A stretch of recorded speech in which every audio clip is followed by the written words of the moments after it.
కుందేలు తాబేలు కథ విన్నారా? వినినా పూర్తిగా విని ఉండరు. ఇవి రెండు పందెం వేసుకున్నాయి.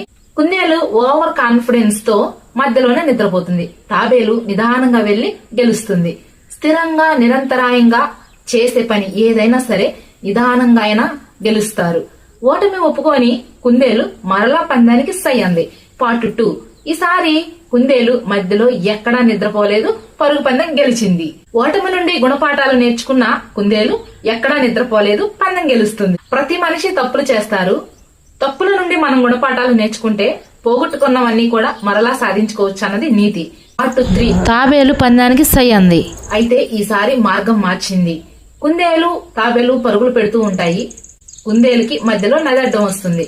తాబేలు నిదానంగా ఈదుకుంటూ ఆదరికి వెళ్లి తాబేలు పందెంలో గెలుస్తుంది. ఎప్పుడైనా మనం చేసే పనిలో ప్లాన్లు మార్చినప్పుడు, మన బలాన్ని దృష్టిలో పెట్టుకుని మనం ప్లాన్ మార్చినప్పుడు మనదే విజయం. తాబేలు కూడా అదే చేసింది. పార్ట్ 4. ఈసారి కుందేలు తాబేలు రెండు సరదాగా పందెం వేసుకున్నాయి.